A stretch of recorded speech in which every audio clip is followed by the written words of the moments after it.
A great and blessed morning to every one of us. And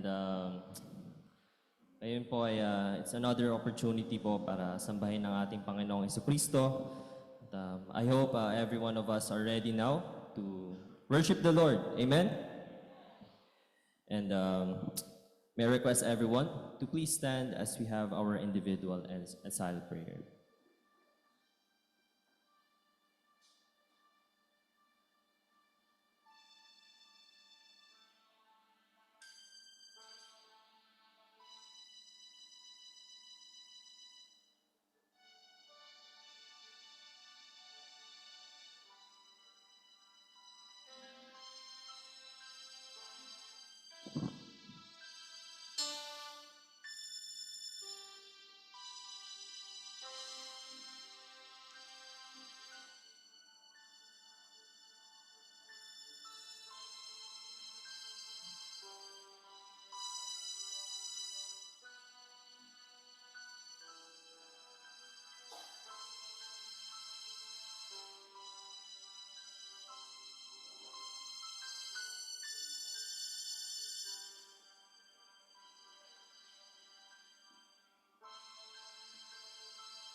Please remain standing for the reading of the scripture. This is from Isaiah chapter 53, verses 1 to 6. Who has believed that he has heard from us? And to whom has the arm of the Lord been revealed? For he grew up before him like a young plant, and like a root out of dry ground. He had no form or majesty that we should look at him, and no beauty that we should desire him. He was despised and rejected by men, a man of sorrows and acquainted with grief. And as one from whom men hide their faces, he was despised, and we esteemed him not. Surely he has borne our griefs and carried our sorrows, yet we esteemed him stricken, smitten by God, and afflicted. But he was pierced for our transgressions, he was crushed for our iniquities. Upon him was the chastisement that brought us peace, and with his wounds we are healed. All we like sheep have gone astray. We have turned everyone to his own way, and the Lord has laid on him the iniquity of us all. Praise the Lord for the reading of the scripture.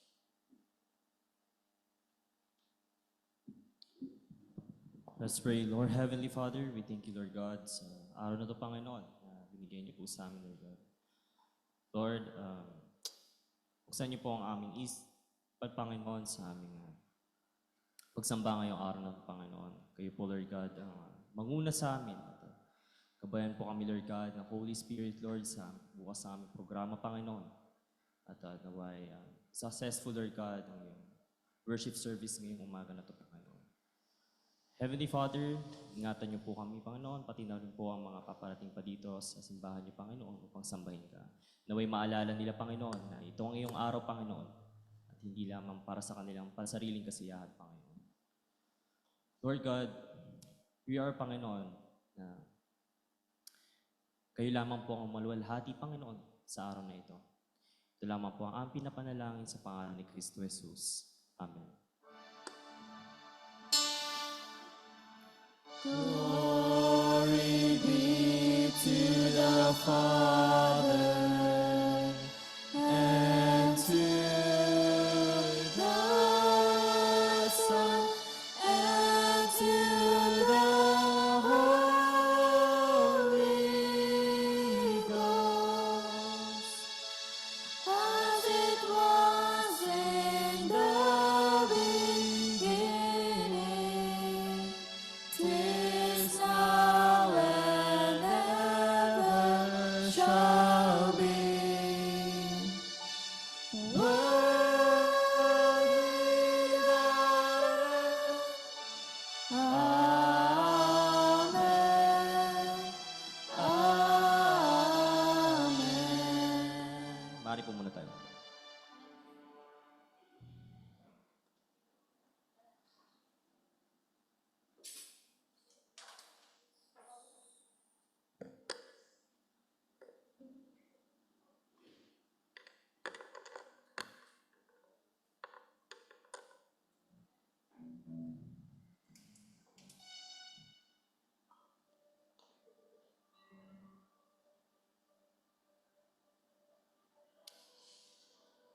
great and blessed morning again to everyone.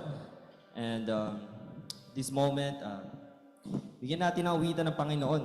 At ang kantang ito ay nagpapaalala sa atin sa pagmamahal ng Diyos at sa kanyang mga nagawa para sa atin. Siya ay pinako sa krus at binayaran ng ating kasalanan. At dapat lang na maging grateful and thankful tayo sa Kanya at ating kantahin ang Because of Your Love.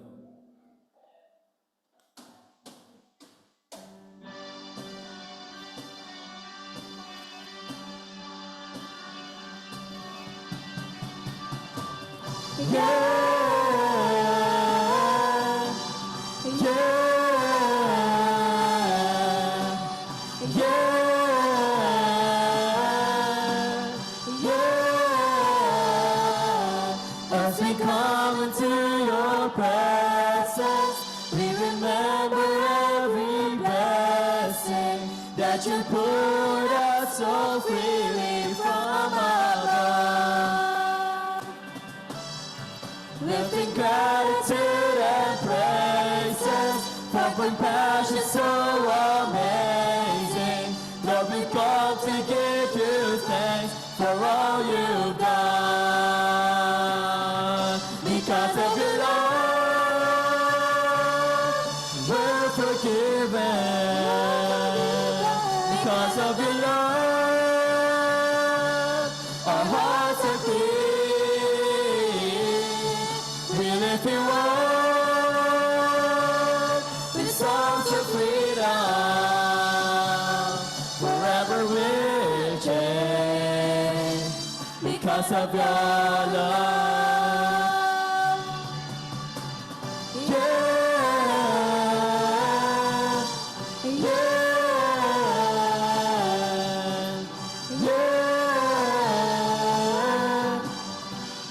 Let's sing again.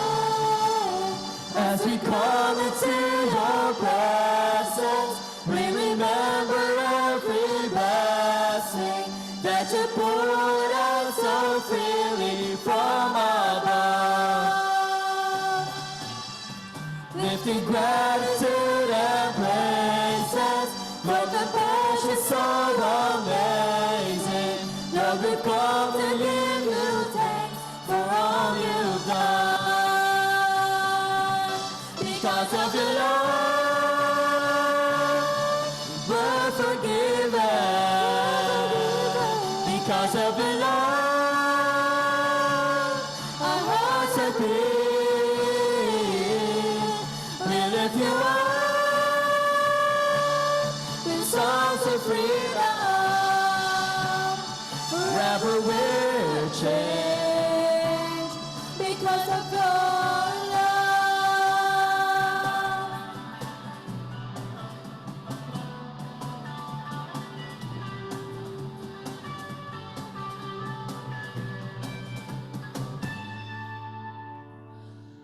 Because of your love,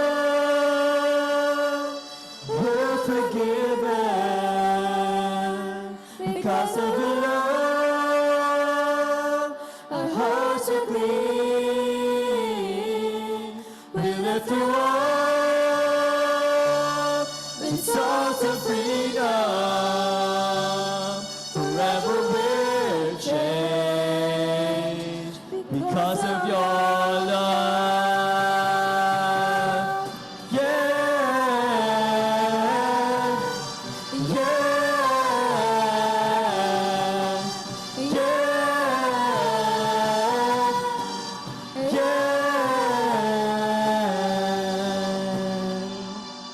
Praise God for His heavenly Father. And this time, our next song declares that we may have not forgot the things that the Lord had made for us. And it's true that ang Panginoon ay naging tapat sa atin sa habang buhay natin. And dapat lang na hindi natin makalimutan ang mga ginawa niya para sa atin. Let us sing for all you've done.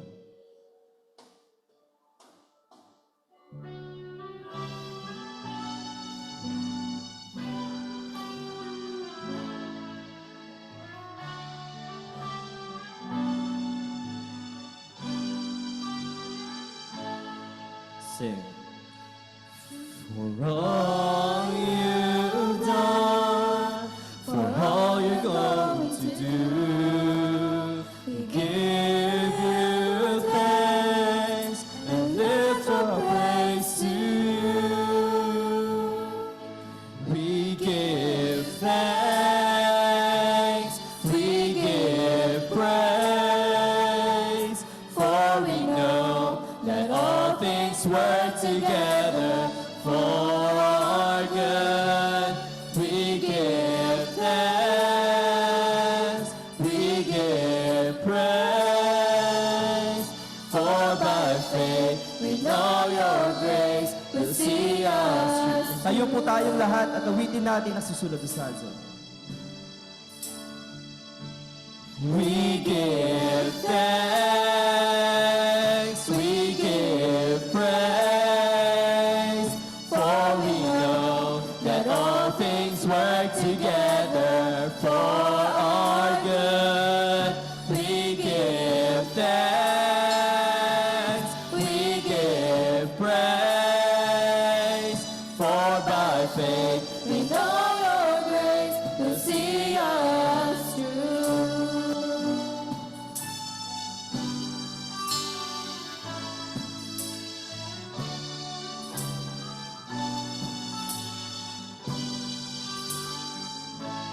Sing. For all the things that we don't understand, we come by faith and place them in your hands. We give thanks, we give praise, for we know that all things work together for our good. We give thanks, we give praise, for by faith we know your grace will see us through. Even though if we stumble, Even if we stumble, even if we fall, you will not forsake us. You are King and Lord of all, Lord of all. We give thanks, we give praise, for we know that all things work together for our yes, Lord. we give thanks, we give praise, for by faith we know your grace will see us. Let us sing one more time. We give thanks to you, Lord God. We give thanks, we give praise, for we know that all things work together for our good. We give thanks, we give praise, for by faith we know your grace will see us through. For by faith we know your grace will see us through. For by faith we know your grace will see us through.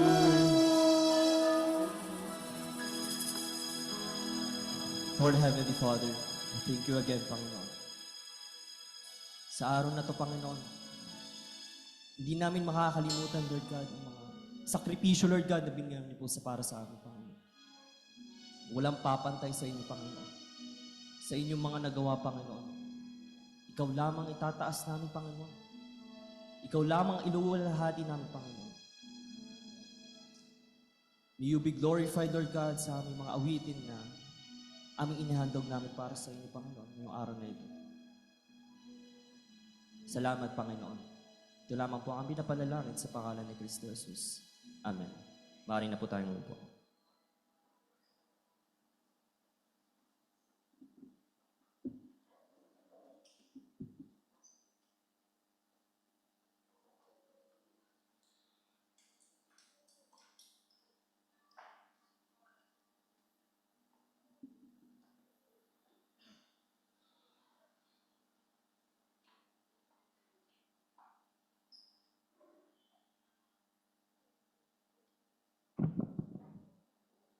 Tayo po ay sama-samang manalangin po sa oras na ito.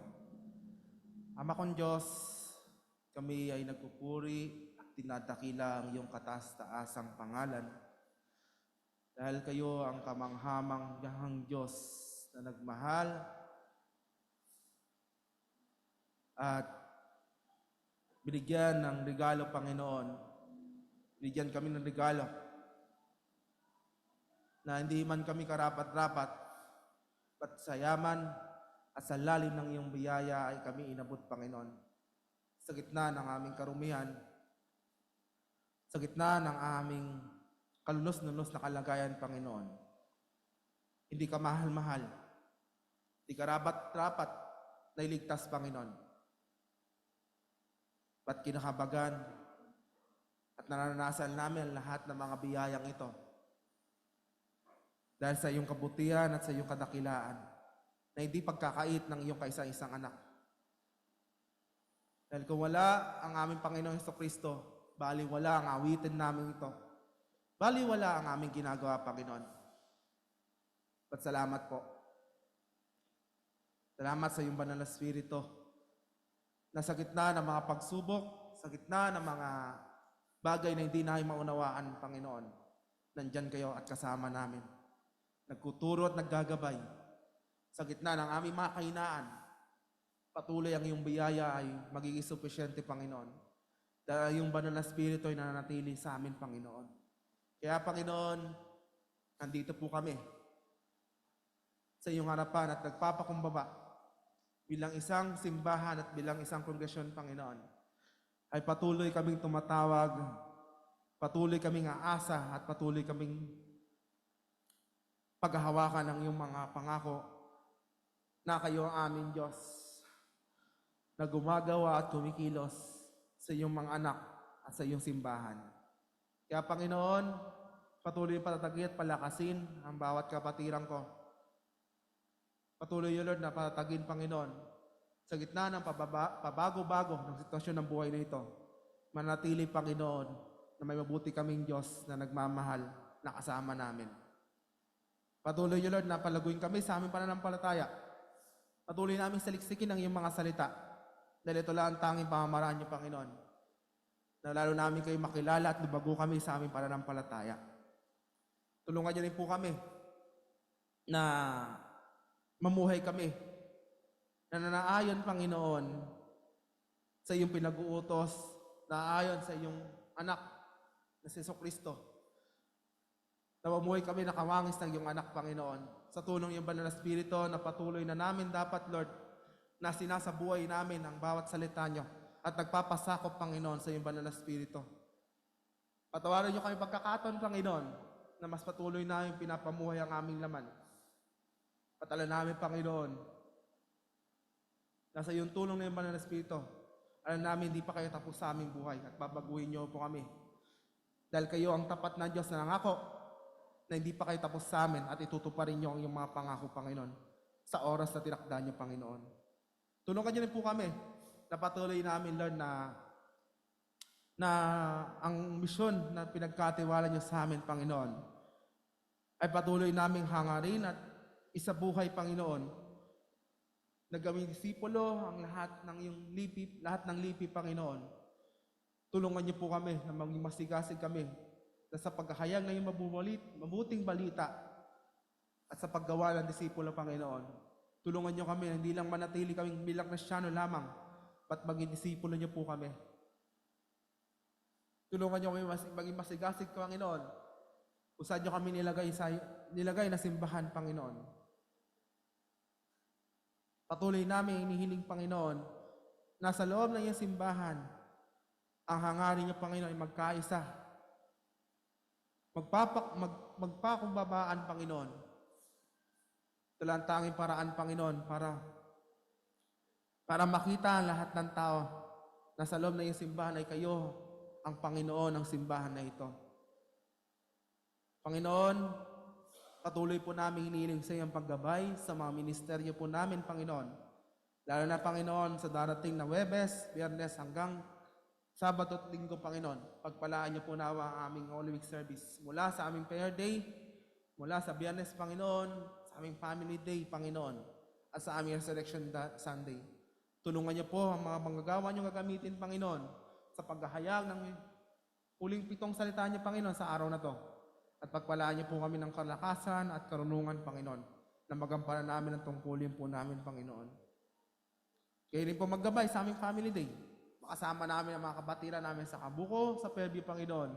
Nasama-sama kami magpapalakasan, mag-i-encourage, Panginoon, at sama-sama kami harapin, Panginoon, ang araw ng linggo, Panginoon, ng sunrise service, Panginoon, sa pag-alala at pagpupuri sa inyo, dahil kayo ang aming Diyos na buhay, na noong 3 araw, Panginoon, ay nabuhay muli. Kaya mananatili kayong buhay at kikilos at nangako, Panginoon, na wala kayong papangambahan sa buhay na to.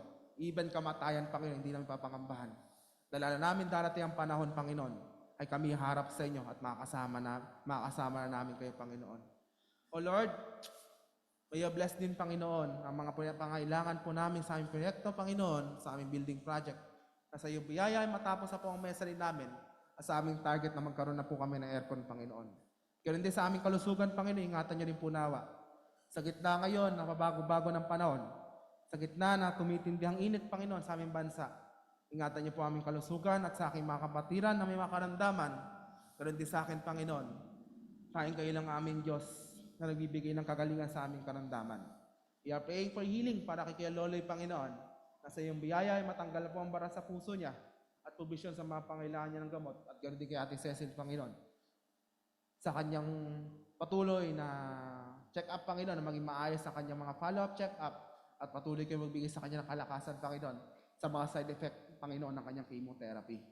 Ganoon din, Panginoon, para kay Dabdab, na maging maayos din po resulta at ang kanyang kagalingan ay inihiling din po namin sa inyo. Sa kanyang mga check-up, sa kanyang mga provision, ingatan niyo po sila sa pupunta sa PGH, Panginoon, at patuloy kayo, Lord, na magbigay ng kalakasan. Palakan natin Marisa at Kuya Andrew, Panginoon. At ganoon din, Panginoon, patuloy namin hiniling sa inyo ang paggabay at pangunguna sa mga ministeryo ng aming mga mission, Panginoon, sa Kabuko, sa Fairview, Panginoon, sa pangunguna ni Brother Dan at nila Pastor Gary. Patuloy kayo, Lord, na pinagkakatiwala sa inyo ang mga gawain, Lord, sa lugar na ito. Nala namin ngayon, Panginoon, ay kasama namin sila sumasamba ngayon sa Spirit at Katotohanan, Panginoon. At pagpalaan nyo kailang ministry, ang kailang mga gawain, Panginoon, at ganoon din, ingatan nyo rin po aming pastor, si Pastor Oji, Panginoon, sa mga ministeryo yung pinagkatiwala nyo rin po sa kanya sa buhin doon. And we are praying for your guidance, Panginoon, nasa iyong biyaya, tayo siwala na training school sa lugar ng Bukidnon, Panginoon. We are praying for, Lord, for the 10 students and provision sa pagtatayo ng building na trainingan ng mga estudyante na to. At gayon din sa mga teachers and staffs na gagamitin niyo, Lord, sa pagkisiwala ng training school na magmamold at mag-train ng magagawa niyo, Panginoon. Pagpalaan niyo rin po, Lord, ng 10 ito na ipagpapatuloy ang iyong gawain, Panginoon, hanggang sa iyong pagbabalik, Panginoon. O Lord, we entrusted this to you, Lord, our nation, Panginoon, ang aming bansang Pilipinas. Naging mapapayapa at maging maayos ang aming nalalapit na election sa darating na Mayo. Ganun din, sa gitna ng mainit na panahon, tulungan niyo rin po kami sa mga pangailangan, lalo na sa aming lugar ngayon, sa kakulangan ng tubig, Panginoon. We are praying na maging maayos po ang lahat, Panginoon. Ganun din sa kakulangan ng supply ng kuryente, Lord, dahil sa matinding panahon na ito, sa matinding init ng panahon, ay maging maayos po ang lahat, O Lord. And we entrusted this to you, Lord, our leaders, Lord, especially our President Bongbong Marcos. Bigyan siya ng karunungan at paggabay at ang bawat leaders, Panginoon. At nawa ay magbukas pa kayo ng oportunidad sa aming bansa na mag-invest sa aming bansa ang marami pang nasyon at ganoon din na sa kakulungan ng hanap buhay ng mga kababayan ko, tulungan niyo rin po nawa. At ganoon din, Lord, we are praying po, Lord, for your guidance at sa bawat mananampalataya niyo, Panginoon, na nagkalat, O Lord, tumay sa umundukan, sa kagubatan, sa isla, Panginoon, na patuloy nagiging masigasig, Lord, gampanan ang tungkulin niyo, Panginoon. Pagpalaan niyo rin po nawa ang mga ministeryo nila.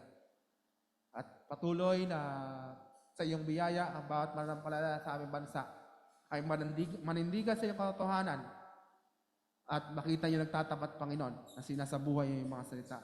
O Lord, we entrusted everything to you, our nation, and everything, Panginoon, dahil kayo ang aming Diyos na kumikilos at gagawa, Panginoon, sa aming mga kailigan, anaayon sa iyong biyaya. Ito lang aming samot dalangin sa pangalan ni Jesus. Amen.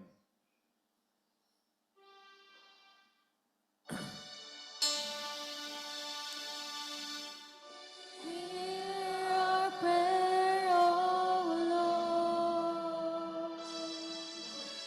Hear our prayer, O Lord. And thy guidance to us, and grant us thy peace. Amen.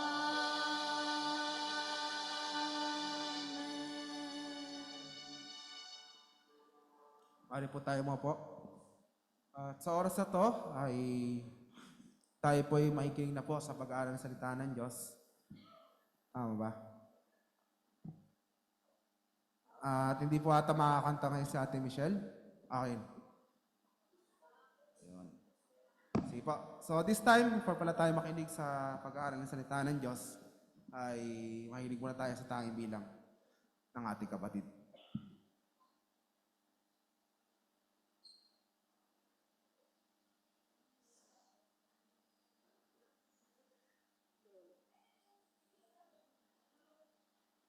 Hello.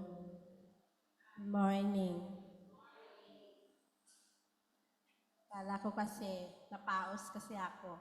Nilagnat ako ng Friday. Awa ng Panginoon, meron naman na boses na kahit papano.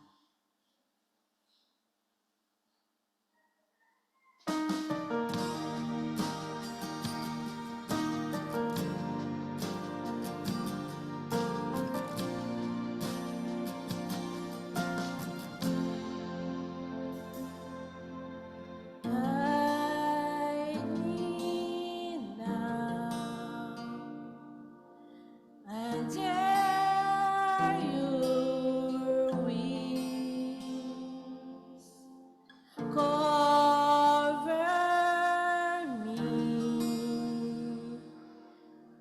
within your mighty hand. When the oceans rise and thunders roar, I will soar with you above the storm.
Low, check.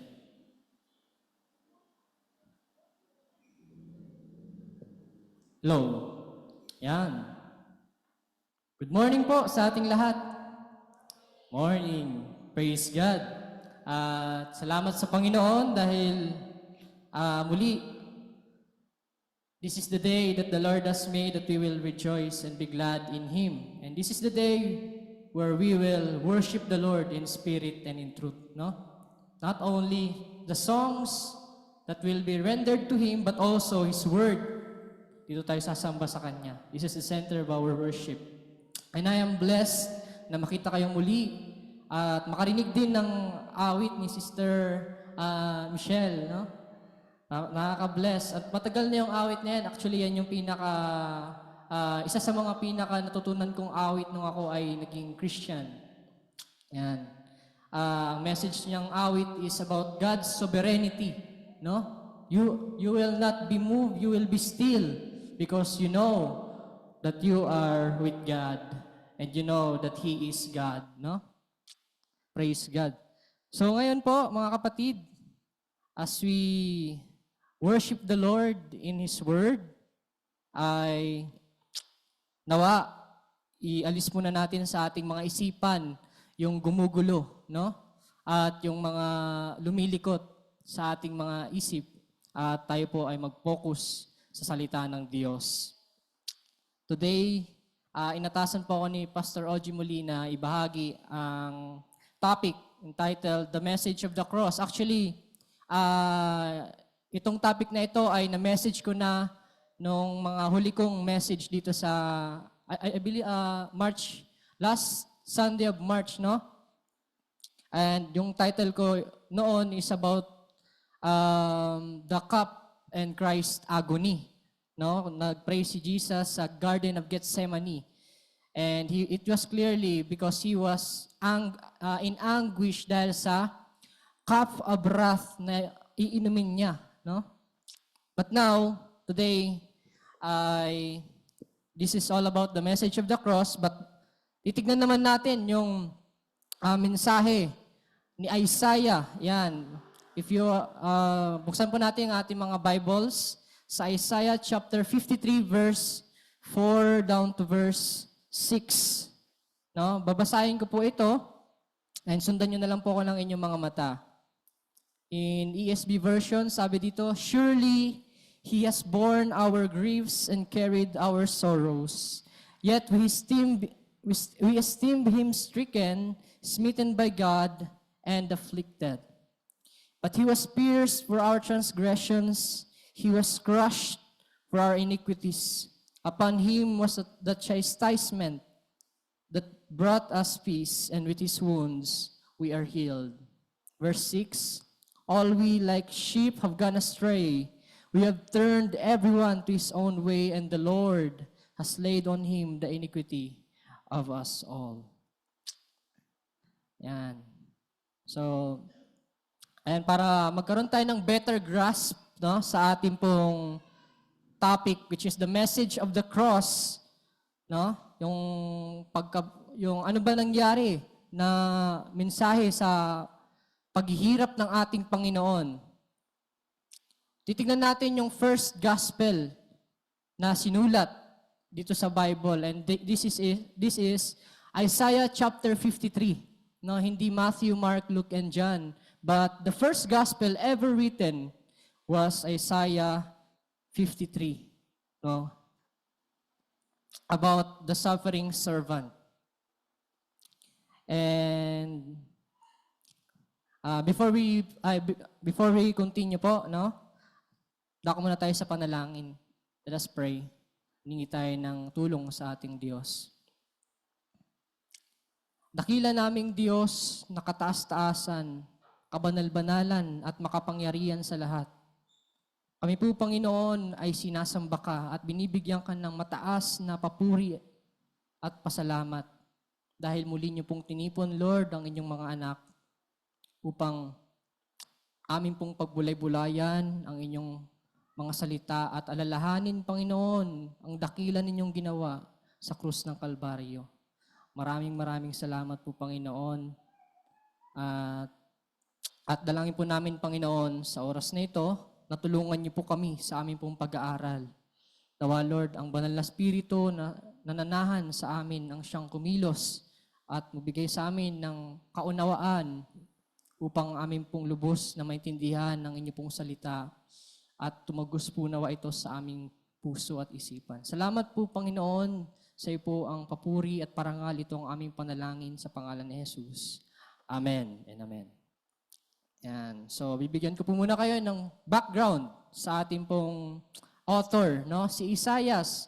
Marahil kilala natin si Isaias bilang isang propeta, pero Isaiah was born as an well-mannered aristocrat, no? Ibig sabihin siya ay isang nobleman. Kung saan, ang ibig sabihin ng nobleman, meron siyang katayuan. Ang hari na kanyang pinagsisilbihan ay si King Hezekiah. At meron siyang access kay King Hezekiah, no? Face-to-face niya nakakausap. That's why, ibig sabihin nun, meron siyang mataas na tungkulin. And he was called by God to preach his oracles. And interestingly, mga kapatid, ano nyo ba yung meaning ng pangalan ni Isaias? Ang meaning po ng pangalan ni Isaias is, the Lord saves. The Lord saves, no? At maraming na-predict si Isaiah patungkol sa, for example, the virgin birth, no? Kung paano ipapanganak ang Mesiyas. Ipinanganak ang Mesiyas sa pamamagitan ng isang birhen. Sabi sa Isaiah 7:14. And interestingly din, mga kapatid, detalyado yung kanyang mga prophecies, no? But today we will not look at other things, but we will look at Isaiah chapter 53. And this is the great prediction ni Isaiah at detalyadong prediction ni Isaiah patungkol sa servant of Yahweh, no? Ang lingkod ni Yahweh, ang lingkod ng Diyos, na kung saan siya ay kikilalanin bilang righteous one, Savior, at the Messiah, no? Na kung saan sa huling panahon, God will highly exalt Him above every nations and tribes and tongues. At itong lingkod na ito na sinasabi ni Isaiah, ang lingkod ni Yahweh, ay magiging matuwid na tagapagligtas, ang Mesiyas na itataas ng Diyos. At itong unknown or anonymous na lingkod na ito ay magdadala ng katarungan sa kanyang bayang Israel. Ang magtatatag ng or mag-establish sa Israel ng isang bagong tipan sa Panginoon sa chapter 42 verse 5 to 7, at ang lingkod na ito ay magiging liwanag rin hindi lang sa kanyang bayan kundi pati na rin sa mga hintil, no? Pati na rin sa mga hintil na katulad natin. Ang lingkod na ito ay kusang loob na magdurusa upang makamit ang matagumpay ang tagumpay sa kasalanan at kamatayan. Dahil dito, itataas siya ng Diyos, paparangalan at gagantimpalaan siya ng Diyos, no? He will be highly exalted. So, ito pong ating pag-aaralan, mga kapatid. The fourth servant song, meron pong apat na parte, no? Apat na servant song ang sinulat ni Isaiah, but ang pag-aaralan natin is the last servant song, which is the suffering servant, no? At nag-start po ito, mga kapatid, ang suffering servant from chapter 52. From chapter 52, verse 13 to 15, which is the exaltation of the suffering servant. And magtatapos po ito sa Isaiah chapter 53, verse 10 to 12, no? So, exaltation hanggang exaltation. At ang center po nito, mga kapatid, ay yung suffering ng i-exalt na lingkod. Okay? So, para siyang parabola. Alam niyo po ba yung parabola? Ayan. So, exaltation, beginning from exaltation down to exaltation.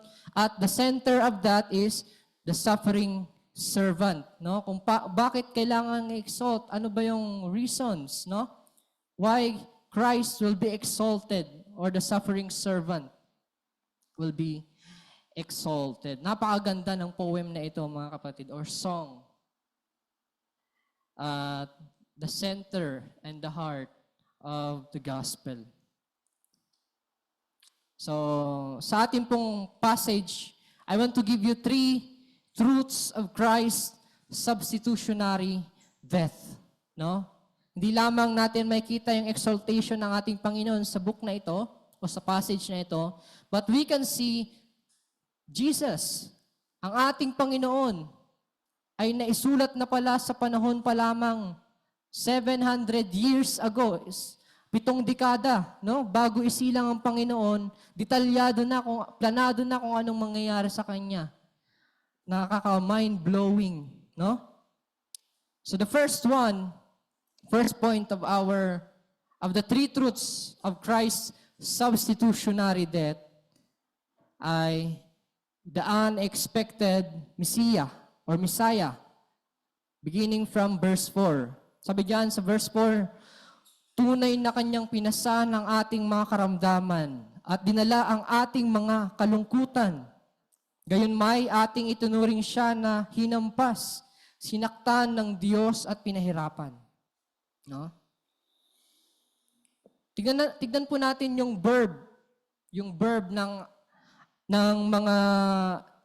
nakasulat dito.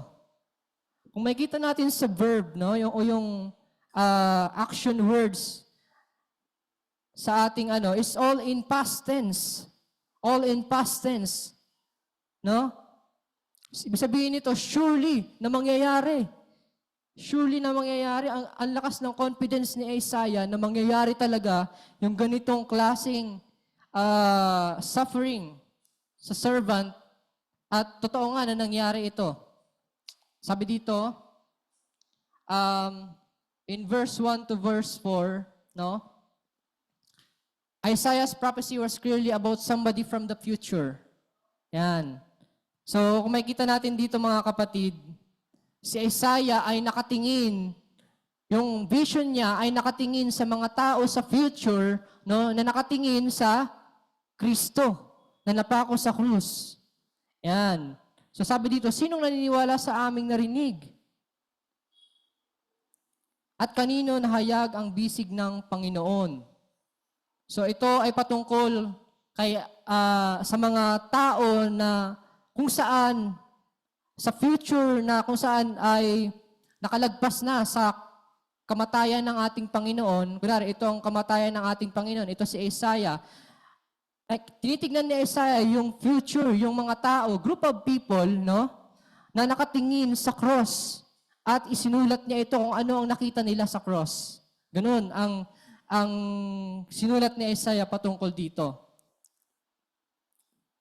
And ayan, so sino-sino ba ang mga tao na tinitignan ni Isaiah sa future? And makita natin yan sa Zechariah chapter 12 verse 10. Sabi dito, Zechariah chapter 12 verse 10, I will pour out on the house of David and the inhabitants of Jerusalem a spirit of grace and pleas for mercy. Spirit of grace, which is a salvation, no? And spirit of pleas or repentant prayer, no? Prayer of confession.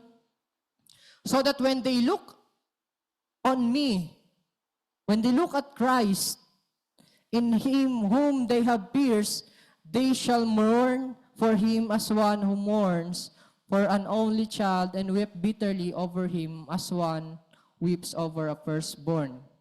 No? So tinitignan nila yung Kristo na kanilang nireject. At nung nakita nila na totoo nga, ito nga yung Kristo. So they mourn. Grabe ang kanilang pagtangis dahil yung kanilang Mesiyas na inaantay ng kanila pang mga ninuno at ng mga propeta, no? Ay ito palang Kristo na kanilang pinatay. At dahil doon, grabe ang kanilang pagtangis, no?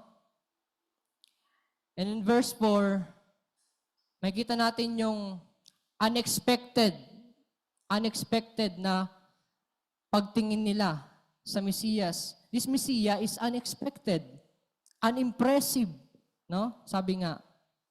He was an impressive.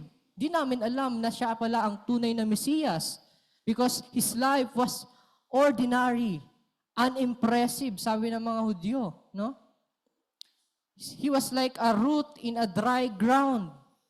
Para siyang lumaki sa o tumubo na ugat sa tuyong lupa. Unordinary. Ordinary, no? Unimpressive. There's no beauty. There's no majesty sa kanyang mukha. No? Dapat namin makita. He was a nobody. He was a son of a carpenter. Yan. They thought he was a fake Messiah, no? Na kampon ni Beelzebub, kampon ni Satanas. That's why in verse 4 sabi dito sa ayan. Gayon may ating itinuring siya na hinampas, sinaktan ng Diyos at pinahirapan. Because we thought, no, na he was a fake Messiah. He was the servant of Beelzebub. He was satanic, no? Kaya, and he was speaking blasphemy. Tinitreat niya yung sarili niya bilang equal sa Diyos. Kaya, aming pinatay siya. And,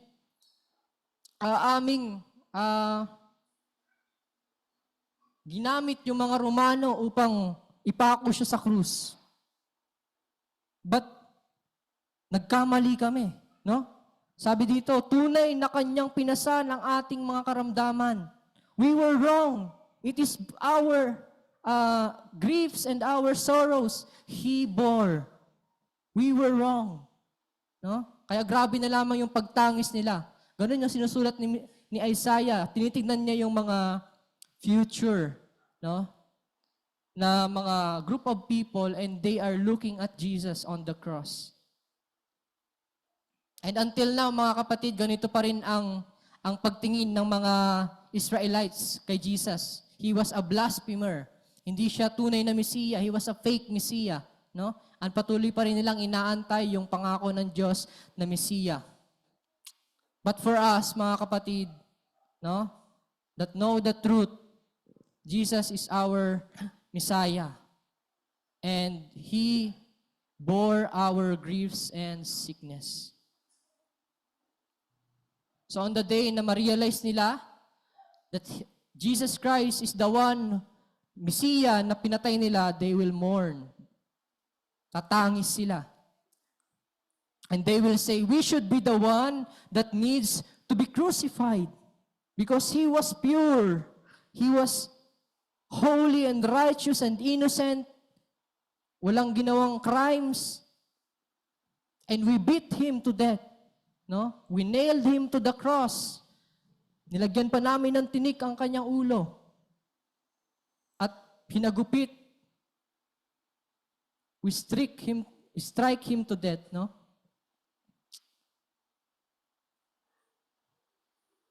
Now the word strike, mga kapatid. Let us go to verse 5 now.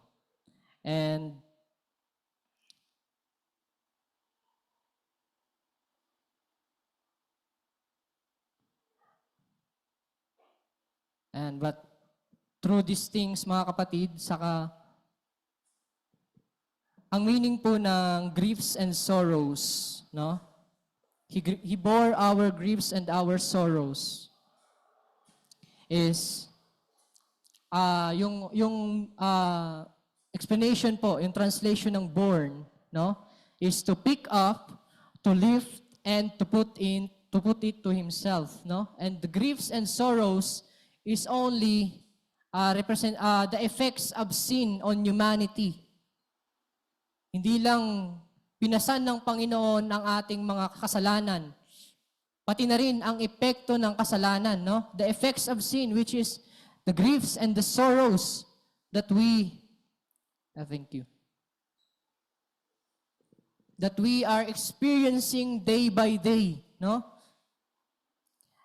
It is the sickness, the diseases, yung calamity, yung pains na ating nararanasan every day sa ating pamumuhay. this is also borne by Jesus on the cross, no? Hindi lang po kasalanan, pati ang epekto ng kasalanan. And pati na rin ang judgment ng Diyos. And not only Jesus Christ bear the guilt of sin. Makikita natin yung guilt, no? He bear our guilt, He bear our guilt. Makita natin yan sa Leviticus. But not only Jesus bear the guilt, the sin, the punishment, but also the effects of sin on us, on humanity. No? Jesus Christ born on the cross. So that's why when we come to Him in His kingdom, ay wala na yung epekto ng kasalanan. There is no sting of sin and death. No? Wala nang epekto at wala nang sting, kamandag ang kasalanan when we were on His kingdom. And we will bear it no more. Now, the second part, no, or point ng ating pong preaching is the saving substitution of Jesus. And makita natin yan sa verse 5. When we say substitution, ito po ay tumutukoy sa somebody, in this case Jesus, no? Jesus Christ stands in the gap between the judge and the spiritual criminal. At siya ang naging representative on behalf of those criminals, no? Particularly tumutukoy sa atin.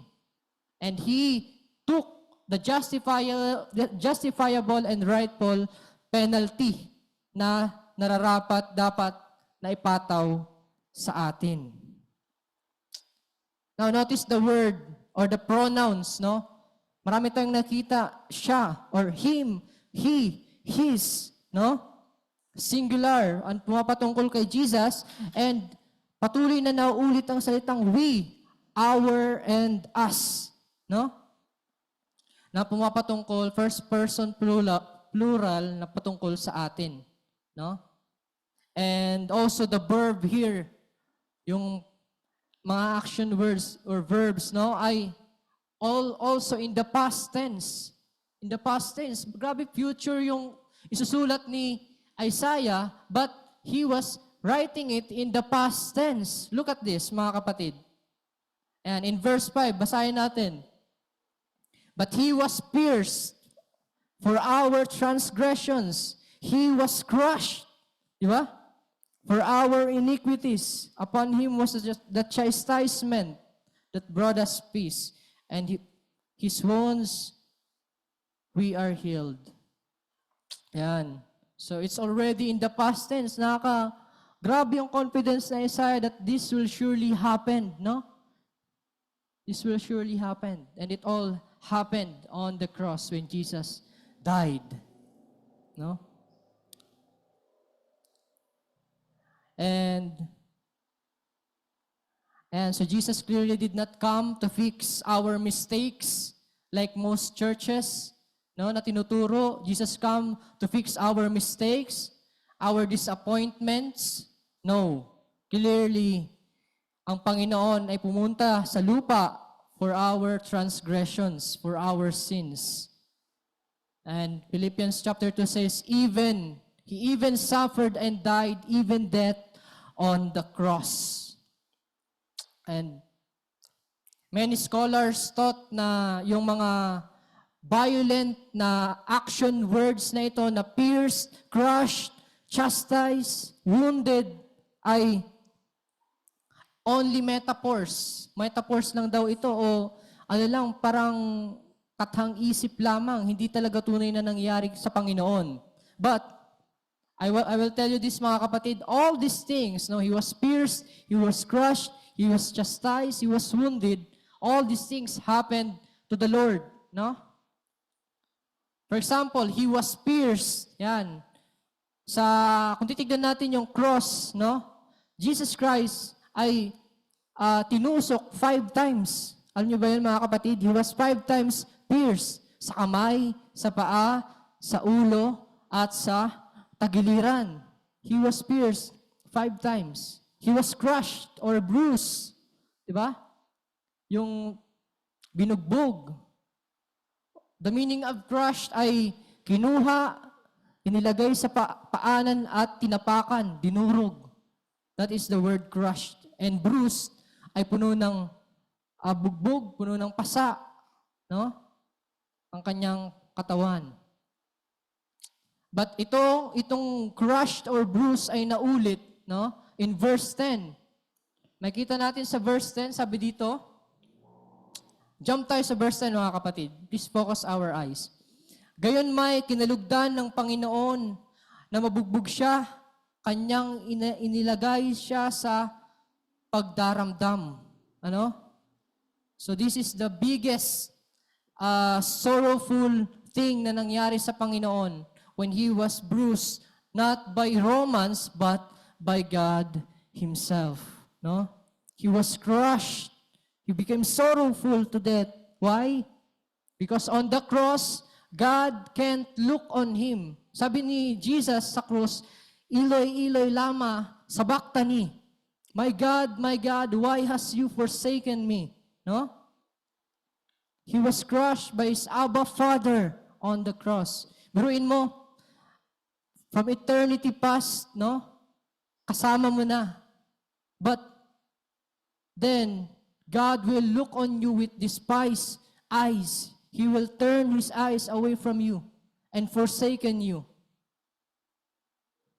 Nakita po natin mga kapatid kung gaano kasakit yun sa Diyos at sa Kanyang anak. No? Especially on His Son whom He had abandoned on the cross. At maraming mga theologians ang nire-reject yung ganitong klase na katuruan, yung Jesus Christ was crushed by His Father. No? Kasi ang sabi nila, child abuse daw. Child abuse. But clearly, makita lang natin na tunay na truthful ang Bible pagdating sa kasalanan. No? Truthful and walang contradiction pagdating sa kasalanan. Makita natin kung gaano kagrabe yung gravity ng kasalanan sa tao to the point that God will crush His only begotten Son because of the fallenness of man before the Holy God. No?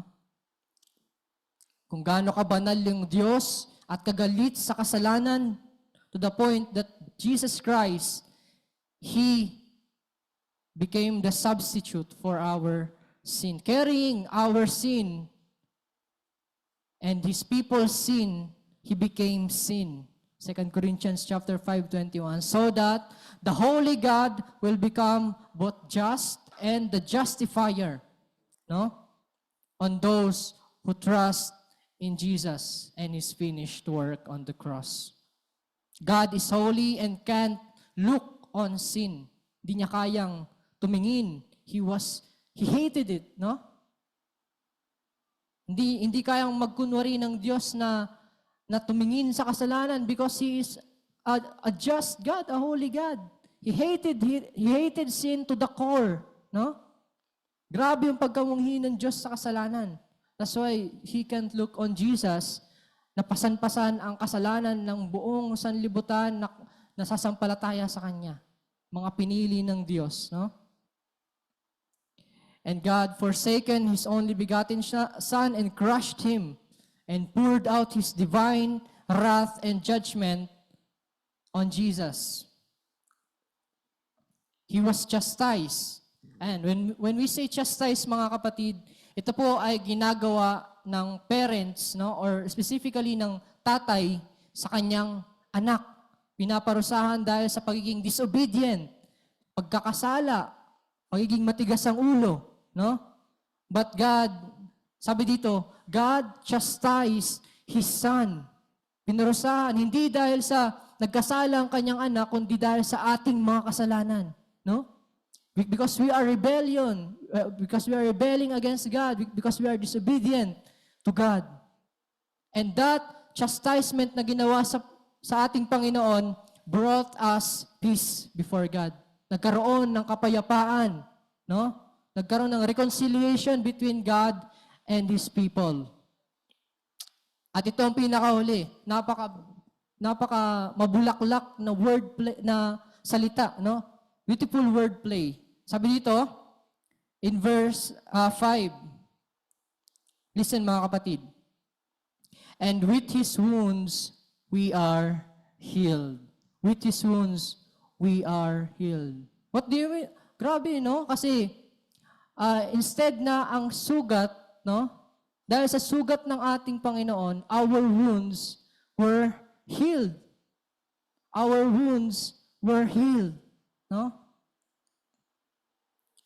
The wounds of sin and death and disobedience and ungodliness na meron tayo, Jesus Christ carried it on the cross. And His wounds, when we say wounds, no? Jesus Christ was wounded, ibig sabihin, sinugatan siya, ang kanyang buong katawan. Alam naman natin na nilatigo ang Panginoon, na merong, yung latigong yun, merong buto ng, mga buto na matutulis, o kaya yung, basta mga matutulis na bagay na nandoon sa latigong yun, para masugatan ang likod mo to the point na matatapyas pati ang iyong laman. No? So Jesus Christ was wounded, and His wounds become our healing. Di ba? Ang ganda lang isipin ng salitang to, no? With His wounds, we are healed. We are healed. So that we will never experience these things, no? In His kingdom, and its effect will be no more. Will be no more. Di na tayo makakaranas pa ng ganitong klase. Ang Panginoon na ang siyang nagpasan ng lahat ng ito for our sake. And the third point, mga kapatid, na ating pong pag-aaralan is I believe, is one of the very important point, no? Very important point. The third one is the sin-bearing lamb. The sin-bearing lamb in verse 6. Yan, sabi po dito, tayong lahat ay gaya ng mga tupang naligaw. Bawat isa sa atin ay lumihis sa kanyang sariling daan at ipinasan sa kanya ng Panginoon ang lahat nating kasamaan. Lahat nating kasamaan. And by the way, in verse 5, no, nung nasa hospital ako at magpapacheck up, meron akong isang kaibigan doon na katulad ko din na may cancer. At nung shinare ko sa kanya yung gospel, no, ay ishinare niya din sa akin tong Isaiah chapter 53 verse 5. Ito daw yung pinangahawakan niya para gumaling siya. But clearly, ayun, dahil doon ay pinaliwanag ko sa kanya about the meaning of the wounds, the piercing, no? It's all because of sin. Kasi this was clearly used by many people, no, para i-comfort ang kanilang sarili that they believe they will be healed. But this is an spiritual healing, the effects of sin on us, no? Na hindi na natin mararanasan in His kingdom. Because in this world, mararanasan pa rin natin ang kapigatian, no? Masatindi pa nga. Yung mga apostle, pinatay, pinugutan, pinurusahan. Si Apostle John ay prenito, di ba? Nakalimutan ko yung hari nung anong yun. But he was, prenito si Apostle John sa kumukulong mantika. But nung nakita nung nilabas nila si Apostle John, na buhay pa, in-exile na lang siya sa Patmos. No? Kasi ang hirap niya mamatay. Yung pala, meron pa palang plano ang Panginoon sa kanya. So clearly, the sorrows and griefs and suffering ay mararanasan pa rin natin dito sa lupa. But, mga kapatid, all these things will be no more when we are in His kingdom. No? In His kingdom. Now, number 3, the sin-bearing lamb in verse 6. Yan, the sin-bearing lamb. We are sinners compared to a self-centered, self-prideful, sin-loving sheep, no? Na nag-foolishly wander, na nagdalakad distraction, papunta sa distraction. And sinning without a care, nag-commit ng kasalanan without a care, we are compared to this, no? The sheep, isang tupang ligaw, na kung saan ginagawa niya lahat, no? Nagpapakasasa. That is our nature, no? We are sin-loving creatures because of man's fallenness. That's why, here, mga kapatid, because of God being angry with us, yet still being merciful enough to save us through the person of the suffering servant, Jesus Christ, ano nangyari? The iniquity that we had, no? Pati ang pagparusa ng iniquity na yon ay napataw sa ating Panginoon. That's why He became the sin-bearing Lamb. Sa Old Testament, mga kapatid, may tinatawag na Yom Kippur. Yom Kippur. Okay? Sabihin nun, the Day of Atonement. Makikita natin yan sa Leviticus chapter 16. Yom Kippur. Ang ibig sabihin ng atonement ay reconciliation. Kung saan, every year nila itong ginagawa. Yom Kippur. Ang ginagawa nila dito ay iahanda silang dalawang goat, dalawang kambing, na ang isa ay isa-sacrifice, no? At ang isa naman ay papakawalan sa disyerto at hayaang mamatay. Yan. So, ngayon, Aaron brings 2 goats. Yung isa ay sacrificial goat para sa uncleanliness and rebellion ng Israel. Ang ginagawa sa dugo nun ay iwiniwisik sa Ark of the Covenant, no? So, ang Ark of the Covenant, di ba, let me give you a detailed picture, no? Sa kung ano bang nangyayari. So, dito sa pinakagitna, magka-camping sila dito mga Israelites paikot, no? At sa pinakagitna, andito ang tinatawag na tabernacle. Tabernacle, okay? At sa pinakagitna pa noon, andun ang holy place, at sa pinakagitna pa doon, andun ang Ark of the Covenant, the most holy of holies na tinatawag, nakakortina yon. Okay? At once a year, pumapasok ang pari, no, sa Holy of Holies na may kadena, may bell, may tali na may bell ang kanyang paa para pagpasok niya doon, pag tumutunog pa ang bell, sabihin buhay pa yung pari. And kapag yung high priest, kapag patay na yon, hindi natutunog, so hihilahin na lang nila yon palabas. Because the Ark of the Covenant is the most holy place. Ang ginagawa ng mga pari, para makapasok doon, i-consecrate pa nila ang kanilang sarili, mag-o-offer pa sila ng rams or ng bulls sa Panginoon, no? Para sa atonement nila. Tapos, ia-atone naman nila yung Israel. Yan. So, there are 2 goats para ma-atone ng Israel. Ang isa, kinakatay nila, yung dugo nun ay kinukuha ni Aaron at iwiniwisik doon sa Ark of the Covenant na tinatawag. Okay? Saan doon stay ang presensya ng Diyos. Iwiniwisik nila ni Aaron yun 7 times, yung dugo, para magkaroon ng reconciliation sa Panginoon. At ang isa naman ay tinatawag na scapegoat. Doon natin nakuha yung salitang scapegoat. Okay? Marami ginagamit to. But they didn't know kung saan nagmula ang scapegoat. Yan. Ang scapegoat na ito ay inilalagay nila sa camp, no? At inilalagay ni Aaron ang kanyang kamay sa ulo, sa likod, sa ulo ng goat na iyon, at iko-confess ni Aaron yung mga ginawa ng kasalanan ng Israel, yung rebellion nila, kung ano pa man, at hahayaan yung goat na yon na mamatay, no? Sa wilderness, sa labas ng kampo. So, this is the anti-type, no? Ang type ng Kristo na darating. He will become the sheep na i-slaughter. Ang dugo niya ay maglilinis sa mga Israel, sa mga bayan niya na Israel, and also sa kanyang mga pinili, no? Sa mga Gentiles na pinili ng ating Panginoon. At yung scapegoat, siya rin yun, no?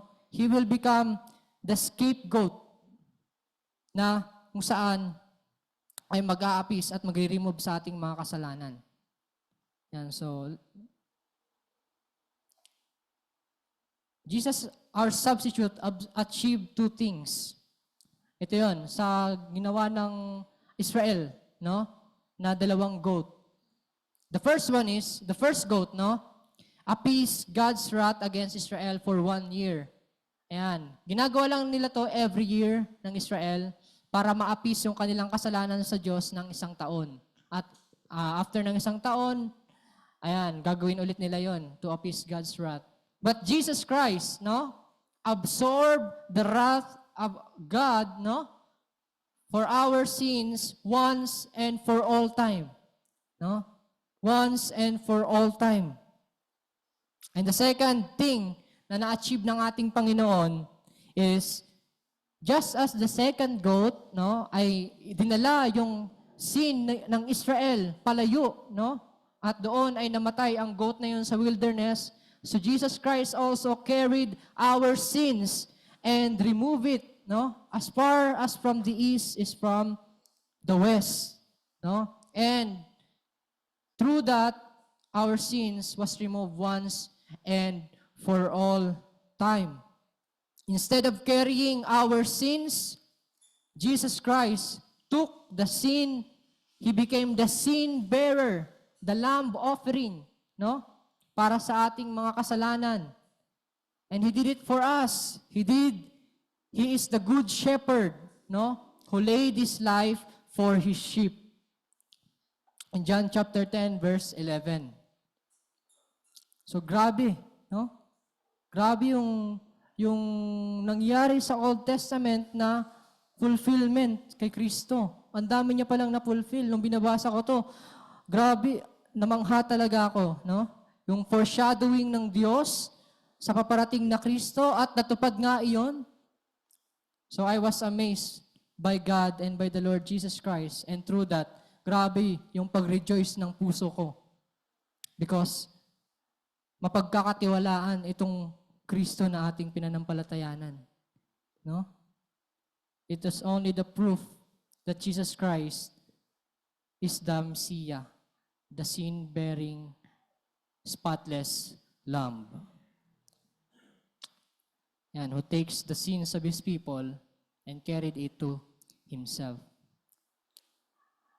Nakakamangha yung prediction ni Isaiah, mga kapatid, ano? Saan totoo na nangyari ang lahat ng ito, no? He, the suffering servant, died for our sin, took our place. So that because of this, no, God will highly exalt Him, no? Ay makikita natin dito sa first and last ng suffering servant, the exaltation of Jesus, no? The Messiah. Yung pagtaas ng Diyos at pagparangal sa Kanya dahil tunay lamang.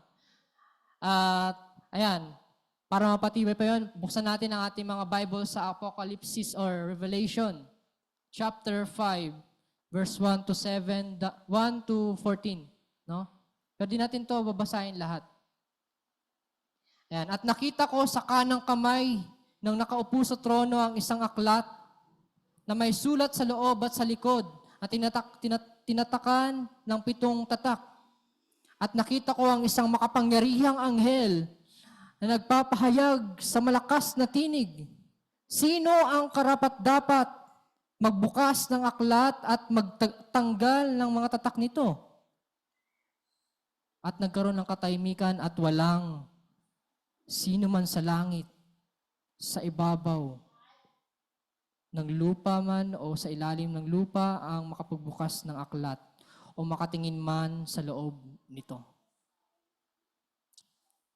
Kaya ako'y labis na umiyak sapagkat walang natagpo ang sino man na karapat-dapat magbukas ng aklat o tumingin sa loob nito.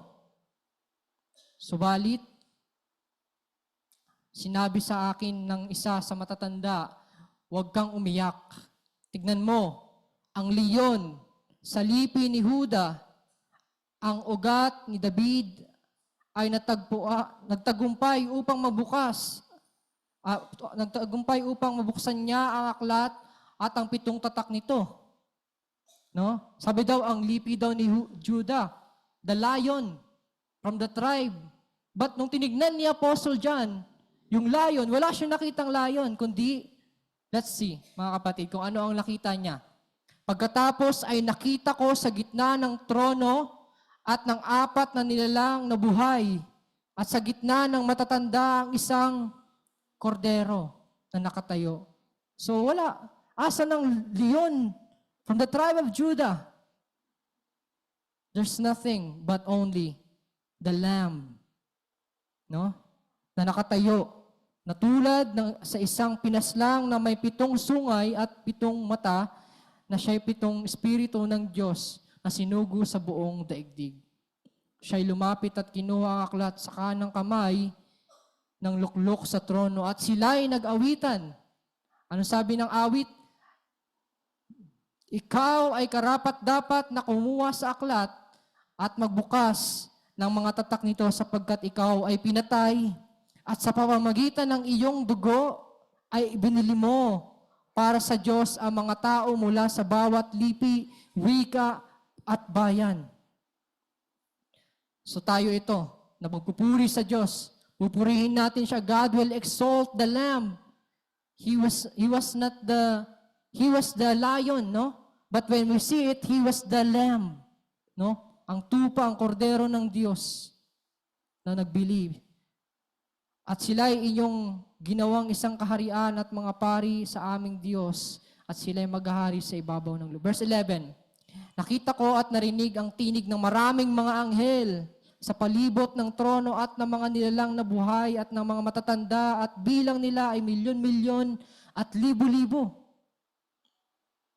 Na nagsasabi ng malakas na tinig, ang kordero na pinaslang ay karapat-dapat tumanggap ng kapangyarihan, ng kayamanan, ng karunungan, kalakasan, karangalan, at kaluwalhatian.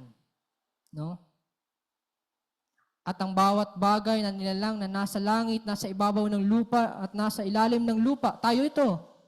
Tayo ito mga kapatid. What did they say? No? What did we say? Sabi dito, sa Kanya na nakaupo sa trono, ating sasambahin si Jesus doon sa langit. At sasabihin natin, sa Kanya na nakaupo sa trono at sa kordero, ay kapurihan, karangalan, kaluwalhatian at kapangyarihan, magpakailanman. And all will say, Amen. And Amen. All will say Amen. Because of the things that He did for us. He saved us. He was pierced, wounded, chastised, crushed for our sin. No? For us. Ang Panginoon ay luluwalhatiin ng Ama dahil sa Kanyang ginawang kabutihang loob na pagliligtas sa ating mga nakatanggap ng biyaya ng kaligtasan. He is truly worthy. Truly, He is worthy to be exalted. In conclusion, mga kapatid, and God is holy and just. Therefore, all sin will be and must be punished. No? Must be punished. But we cling to the saving work of Jesus Christ, our Lord, the substitute servant who takes away all the penalty and sin of His people at the cross. So we, His people, won't bear it anymore. Hallelujah to the Lamb. Praise God. Let us pray. Dakila naming Diyos na makapangyarihan at kataas-taasan sa lahat. Amin pong sinasamba ka, Panginoon, at binibigyan ng pasasalamat, Lord, dahil muli naming inalala ang inyong kamatayan, ang inyong pagdurusa, Lord, kung paano nyo binayaran ang aming mga kasalanan. Maraming salamat po, Panginoon. Tunay, Lord, nakarapat dapat ka lamang bigyan ng mataas na parangal, papuri, pagluwalhati, at you may be exalted by the Father because of your great and amazing grace you have done for us. Thank you, Lord. All these things we pray in Jesus' name. Amen. Amen.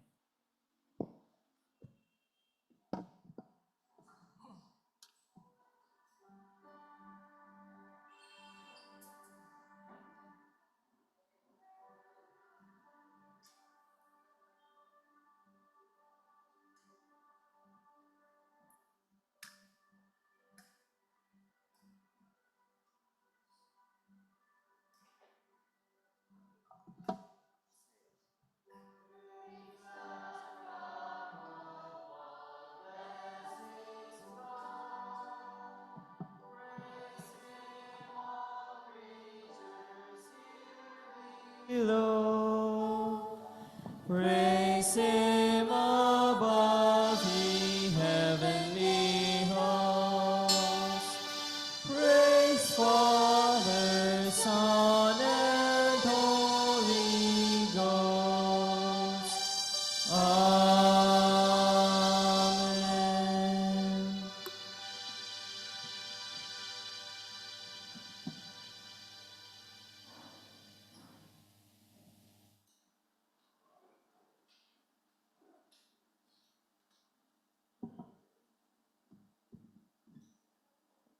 This is the word of God from 2 Corinthians chapter 9, verses 6 to 8.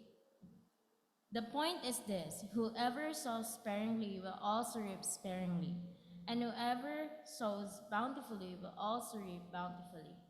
Each one must give as he has decided in his heart, not reluctantly or under compulsion, for God loves a cheerful giver. And God is able to make all grace abound to you, so that having all sufficiency in all things at all times, you may abound in every good work. Praise the Lord for the reading of the scripture.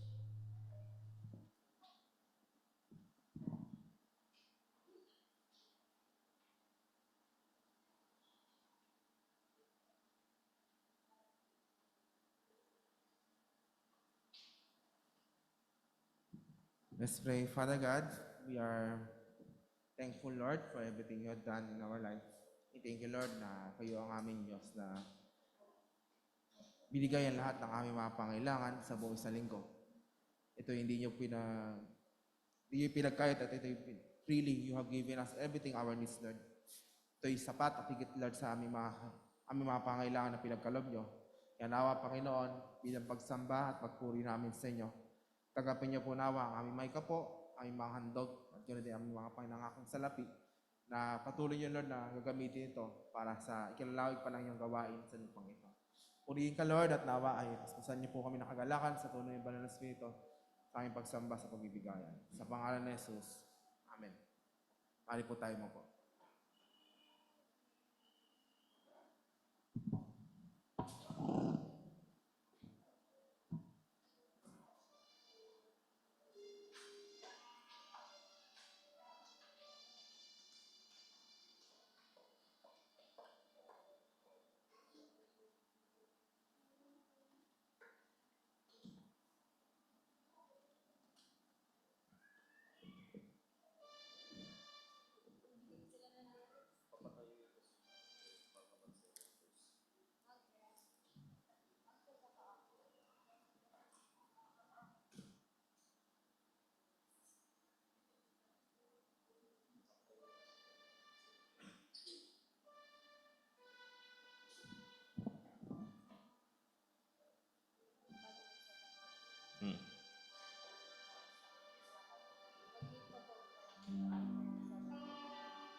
At sa pagkakataon pong ito ay awitin po natin ang ating closing song, The Old Rugged Cross.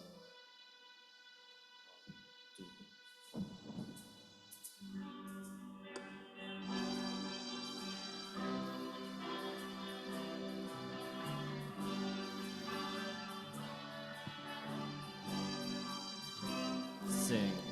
On a hill far away stood an old rugged cross, the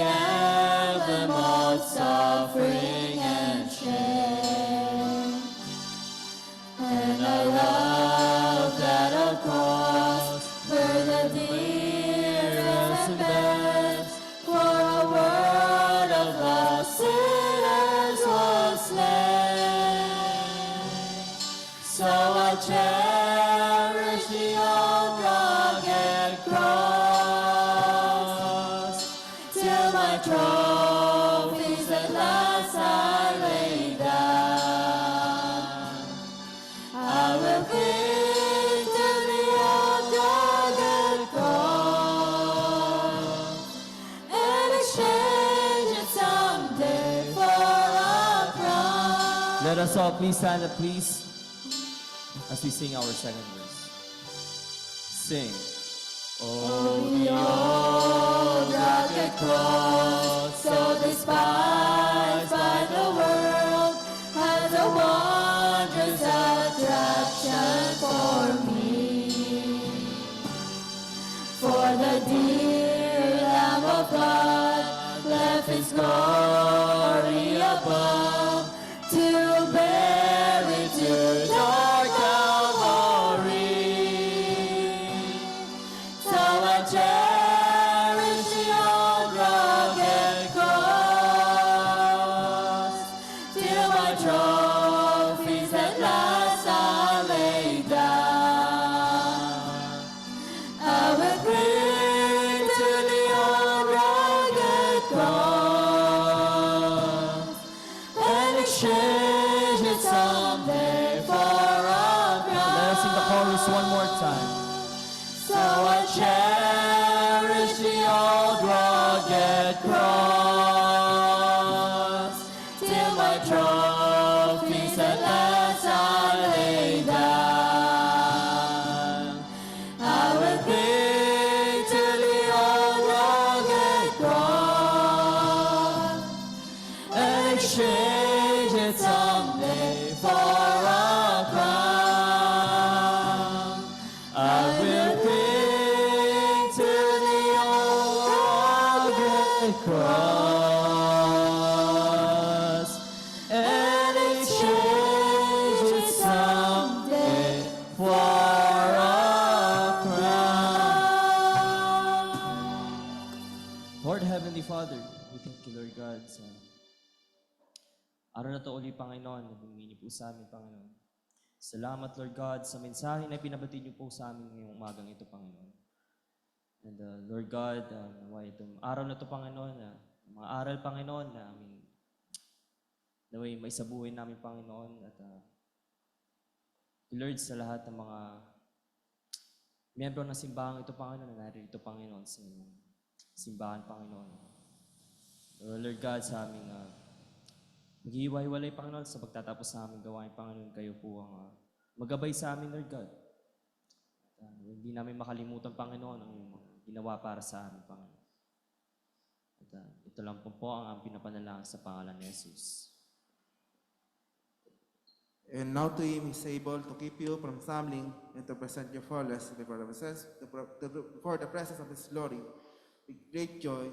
See, and to the only wise God, who alone is wise, be glory and majesty, dominion and power, both now and forever. Amen and amen. God has given us the spirit of fear, but has given us the strength to obey. With power and sound mind, with lovely and flaming cry, oh, be not ashamed of His way. May the Lord find us faithful. May His word be our guide and light. May the Lord find us faithful every day, though we live, though we die. Mga kapatid, dala-dala mo ang pangako ng Panginoon na ikayigit man na nagumpay, kaya wala kang papangamban. Kaya wag mong kakalimutan, mahal tayo ng Diyos. Yan po natapos ang ating gawain sa oras na to at maaari po tayo maupo para sa ating mga announcement.